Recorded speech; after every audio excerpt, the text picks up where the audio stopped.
ప్రతి యువతి, ప్రతి యువకుడు తనలోని అంతర్గత శక్తిని గుర్తించేలా ప్రోత్సహిస్తూ, కెరియర్ పరంగా, క్యారెక్టర్ పరంగా వారి అభివృద్ధికి సహకరిస్తూ, తమ కుటుంబం పట్ల, దేశం పట్ల తమ బాధ్యత నిర్వర్తించేలా దిశానిర్దేశం చేస్తూ, యువత సమగ్ర వికాసానికి కృషి చేస్తున్న వందే మాతరం యూత్ ఫ్రెండ్ ఛానల్కి సబ్స్క్రైబ్ చేయండి.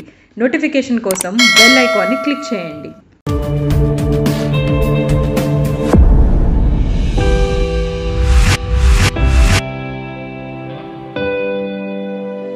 యువమిత్రులందరికీ నమస్కారం. వందే మాతరం.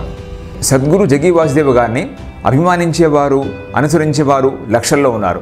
అలాగే విమర్శించేవారు ఉన్నారు. మహాశివరాత్రి పర్వదినాన్ని వారి సంస్థ అయిన ఈషా ఫౌండేషన్ చేసే అనేక ప్రత్యేక కార్యక్రమాల ద్వారా ఆయన దేశ విదేశాల్లో కోట్లాది మందికి మహాశివరాత్రిని శ్రద్ధగా జరుపుకునే అవకాశాన్ని, స్ఫూర్తిని కలిగించారు. తమ ఇన్నర్ ఇంజనీరింగ్ కార్యక్రమం ద్వారా ప్రపంచవ్యాప్తంగా లక్షలాది మందికి ఒక మంచి యోగ ప్రక్రియ, ఒక యోగ మార్గాన్ని అందించారు. కావేరీ కాలింగ్ కార్యక్రమం ద్వారా, అదేవిధంగా సేవ్ ద సాయిల్ కార్యక్రమం ద్వారా ప్రకృతి సేవకు, ప్రజాసేవకు గొప్ప సేవ చేశారు, చేస్తున్నారు. అనేక గ్రామాల్లో రైతులను కలిసి వారిని ప్రకృతి వ్యవసాయానికి ప్రోత్సహిస్తున్నారు. ప్రపంచవ్యాప్తంగా ఎన్నో ప్రముఖ కాలేజీలకు, యూనివర్సిటీలకు వెళ్ళి యువతకి మన భారతీయ సంస్కృతి గురించి, ఆధ్యాత్మికత గురించి, జీవితం యొక్క విలువ గురించి ఎంతో ప్రేరణ అందిస్తున్నారు.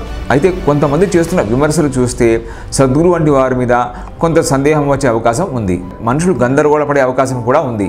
భక్తి కార్యక్రమాల పేరిట, సేవా కార్యక్రమాల పేరిట ఎంతో ధనాన్ని సేకరిస్తున్నారని, చెప్పేదానికి చేసేదానికి పొందన ఉండట్లేదని కొందరు విమర్శిస్తున్నారు. ఒక మనిషిని మనం విశ్వసించాలా వద్దా, అనుసరించాలా వద్దా అని ఎలా నిర్ణయించుకోవాలి? ఆధ్యాత్మిక రంగంలో ఉన్న గురువులు కొందరు తమకి అనేక మహిమలు ఉన్నట్టుగా తమ శిష్యులు ప్రచారం చేస్తున్నప్పుడు కిమ్మనకుండా ఉంటారు. ప్రచారం జరగని అని ఊరుకుంటారు. ఏది నిజమో ఏది కాదో తేల్చుకోలేక భక్తులు అవస్థలు పడుతూ ఉంటారు. ఇక సద్గురు విషయం తీసుకుంటే ఆయనని అనుసరించే శిష్యులు కొందరు తాము ఎక్కడో వేల కిలోమీటర్ల దూరంలో ఉన్నప్పటికీ తమకు ఆయనతో గొప్ప ఆధ్యాత్మిక అనుభవాలు కలిగాయని, ఆయన మాకు దర్శనం ఇచ్చారని, అనుగ్రహం ఇచ్చారని పారవశ్యంతో వారు చెబుతున్నప్పుడు సద్గురు అటువంటి వాటిని నిర్ద్వంద్వంగా ఖండించారు. అందులో తన ప్రమేయం ఏది లేదని, నేను అటువంటి అనుభవాలు ఎవ్వరికీ ఇవ్వనని, తనని అనుసరించేవారు తమ వివేకాన్ని నమ్ముకోవాలని, భావోద్రేకాలను అదుపులో ఉంచుకోవాలని, భ్రమలకు దూరంగా ఉండాలని, అదే నిజమైన ఆధ్యాత్మికత అని ఆయన స్పష్టంగా చెప్పారు. మనకి రామకృష్ణ పరమహంస, వివేకానంద స్వామి జీవితంలో కూడా ఇటువంటి బోధనలే కనిపిస్తాయి. భక్తి పారవస్యంలో శిష్యులు కొందరు జరగనివి జరిగినట్టు ఊహించుకుని, ఏదో కొంత జరిగితే దాన్ని మరీ అతిగా ఊహించేసుకుని వికారాలకు గురై అతిగా స్పందించినప్పుడు అది ఒక మానసిక దౌర్బల్యం అని, ఆధ్యాత్మికత కాదు అని, వివేకాన్ని కోల్పోవద్దని, అటువంటి మానసిక దౌర్బల్యాన్ని అధిగమించాలని వారు హెచ్చరించారు. ఏవైతే బోధనలు గురువులు చేస్తున్నారో అవి నిజంగా వారు ఆచరిస్తున్నారా అనే సందేహం కలిగే అవకాశం ఉంది. నిరంతరం ఇతరుల కోసం శ్రమించాలని, మృత్యువుకి సైతం భయపడకూడదని, మృత్యువు కోసం సదా సిద్ధంగా ఉండాలని, నిత్య సాధన ఎప్పుడూ ఆపవద్దని సద్గురు జగ్గి వాసుదేవ్ గారు చెబుతూ ఉంటారు. 2 వారాల క్రితం సద్గురుకి బ్రెయిన్ సర్జరీ జరిగింది. ఆయన మెదడులో తీవ్రంగా రక్తస్రావం జరిగింది. మార్చి 8న జరిగిన మహాశివరాత్రి కార్యక్రమం రోజుకే ఆయన అతి తీవ్రమైన తలనొప్పితో బాధపడుతున్నారు. కోట్లాది మంది ఆ రోజు మహాశివరాత్రి కార్యక్రమాన్ని లైవ్లో చూశారు. లక్షలాది మంది ప్రత్యక్షంగా చూశారు. ఎవరికైనా ఆయన అటువంటి తలనొప్పితో బాధపడుతున్నట్టుగా అనిపించిందా? ఆయన ఉదయం 6 గంటల వరకు ఎంతో ఉత్సాహంగా పాల్గొని అందరికీ ప్రేరణ ఇస్తూ, సాధన చేయిస్తూ అందరితో జాగరణ చేయించారు.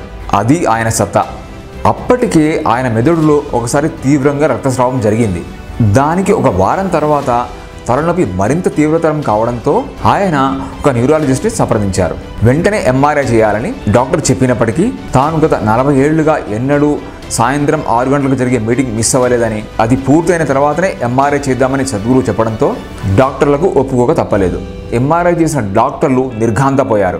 మహాశివరాత్రి నాటికే మెదడులో ఒకసారి తీవ్రమైన రక్తస్రావం జరిగిందని, వారం తర్వాత మళ్ళీ జరిగిందని, అది ప్రాణాంతకం అని, ఇంత తీవ్రమైన బాధని అసలు ఆయన ఎలా తట్టుకుందారని, మహాశివరాత్రి లాంటి బృహత్తరమైన కార్యక్రమాన్ని ఎలా జరిపించారని వారు ఆశ్చర్యపోయారు.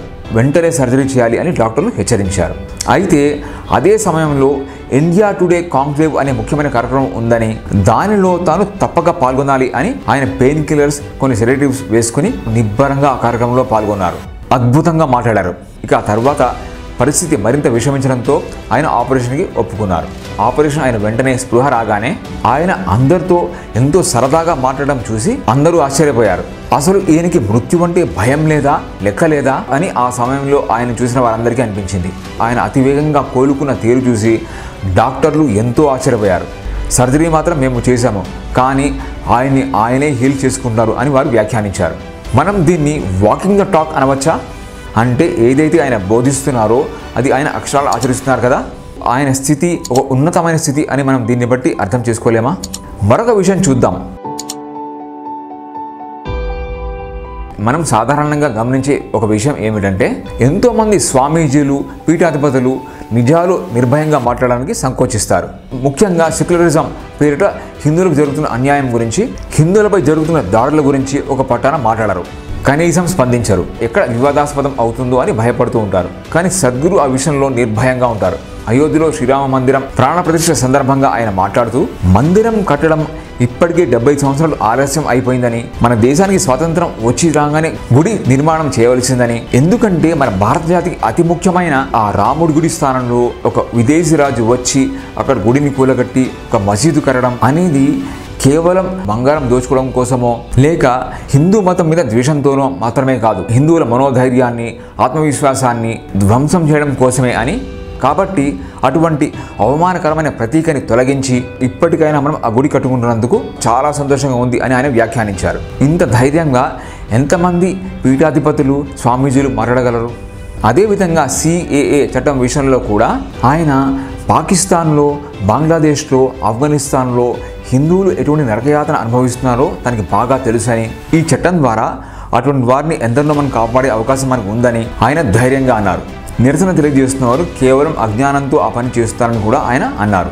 సాధారణంగా ఎక్కువ మంది స్వామీజీలు, ఆధ్యాత్మికవేత్తలు ఇటువంటి విషయాల నుంచి దూరంగా ఉండే ప్రయత్నం చేస్తారు.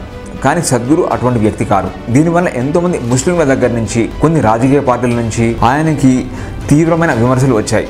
కానీ ఆయన ధర్మం కోసం, నిజం కోసం నిర్భయంగా నిలబడ్డారు. భారతీయ చరిత్ర గురించి ఆయన మాట్లాడుతూ, మార్క్సిస్ట్ చరిత్రకారులు ఒక దురుద్దేశంతో మన చరిత్రను మొత్తం వక్రీకరించారని, దీని ప్రభావం మన దేశం మీద చాలా తీవ్రంగా ఉందని, దీన్ని మనం తక్షణం సరిచేసుకోవాలని ఆయన నిర్మోహమాటంగా వ్యాఖ్యానించారు. మత మార్పులకు వ్యతిరేకంగా కూడా ఆయన అనేక సార్లు నిర్భయంగా, నిస్సంకోచంగా మాట్లాడారు. అయితే కొందరు సద్గురు గురించి మాట్లాడుతూ, ఆయన పెట్టిన వాచ్ ఎంతో ఖరీదైనదని, ఆయన నడిపే మోటార్ సైకిల్ కూడా ఎంతో ఖరీదైనదని, ఆధ్యాత్మికవేత్తలకు ఇవన్నీ అవసరమా, ఇటువంటి వారిని నమ్మచ్చా అని ప్రశ్నలు లేవదీస్తూ ఉంటారు. అయితే మనం గమనించవలసిన ఒక ముఖ్యమైన విషయం ఏమిటంటే, సద్గురు ప్రపంచవ్యాప్తంగా కోట్లాది మందికి తమ బోధనలు అందించారు.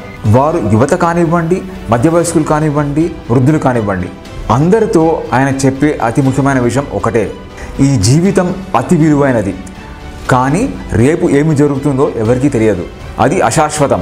కాబట్టి ప్రతి దినం మనం ఈ జీవితం అనే సువర్ణ అవకాశాన్ని వ్యర్థం చేసుకోకుండా ప్రతి రోజును కూడా దేనికోసం అయితే ఆ భగవంతుడు మనకి ఈ జీవితాన్ని ఇచ్చాడో ఆ విషయం కోసం తప్పక కృషి చేయండి.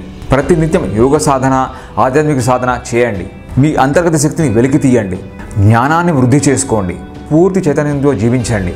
మీరు ఏ పని చేసినా పూర్తి శ్రద్ధతో, ఏకాగ్రతతో చేయండి. మీ సర్వస్వాన్ని దానికి ధారపోయండి. కష్టాలకు భయపడకండి. కష్టాల నుంచి పారిపోయే ప్రయత్నం చేయకండి. అలా చేస్తే అది జీవితం నుంచి పారిపోవడమే అవుతుంది.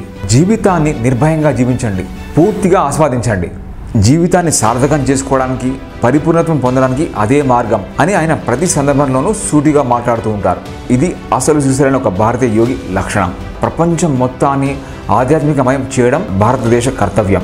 ఆ కర్తవ్యం కోసమే భారతదేశంలో ఎంతోమంది ఋషులు, యోగులు నిరంతరం జన్మిస్తూనే ఉంటారు అని మనకు తెలిసిన విషయమే.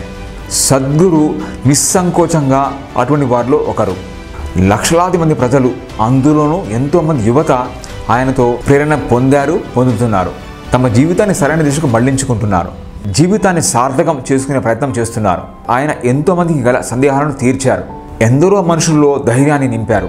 ఎందరో జీవితాలకి దిశని ఇచ్చారు. క్షణం కూడా తీరిక లేకుండా, ప్రాణాలను సైతం లెక్క చేయకుండా ఆయన నిరంతరం మానవాళి కోసం కృషి చేస్తూ తనను అప్రతిష్ట పాలు చేయాలని, తన ఉద్యమాన్ని నిర్వీర్యం చేయాలని ప్రయత్నిస్తున్న ఎంతోమంది శత్రుముఖులని ధైర్యంగా, అలవోకగా ఎదుర్కొంటూ చక్కటి ఆశ్రమాలను నిర్మించి, వేల మంది శిష్యులను, లక్షలాది మంది వాలంటీర్లను తయారు చేసి భారతీయ యోగాన్ని, ఆధ్యాత్మిక తత్వాన్ని తనదైన రీతిలో నేటి ఆధునిక ప్రపంచానికి అర్థమయ్యే విధంగా ఆయన చేస్తున్న కృషి మహాద్భుతం. కోటీశ్వరులైన ఎందరో భక్తులు ఆశ్రమం కోసం, తమ గురువు కోసం తమ ఖరీదైన మోటార్ సైకిళ్ళు, కార్లు, ఆస్తులు విరాళంగా ఇచ్చేస్తూ ఉంటారు. ఎందుకంటే అక్కడ జరుగుతున్న మహత్తరమైన కృషిలో తాము సైతం పాలు పంచుకోవడం కోసం.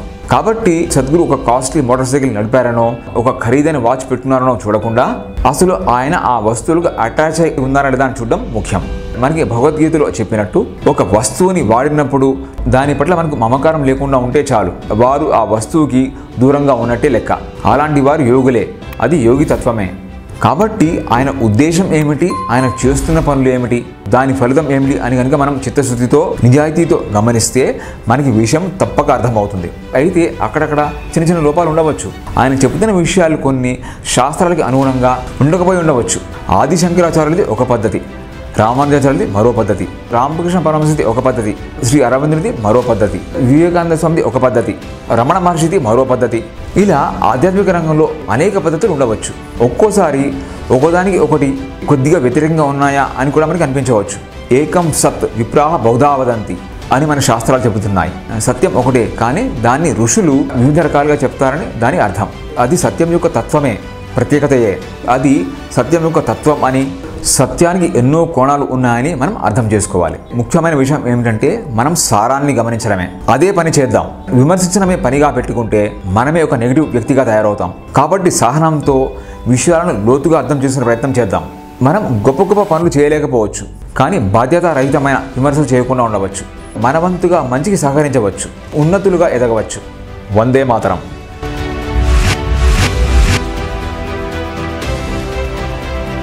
మీకు నచ్చినట్లయితే ఈ వీడియోని లైక్ చేయండి, షేర్ చేయండి, కామెంట్ల ద్వారా మీ అమూల్యమైన అభిప్రాయాన్ని తెలియజేయండి. మరిన్ని వీడియోల కోసం మా ఛానల్ని సబ్స్క్రైబ్ చేయండి. నోటిఫికేషన్ కోసం బెల్ ఐకాన్ని క్లిక్ చేయండి.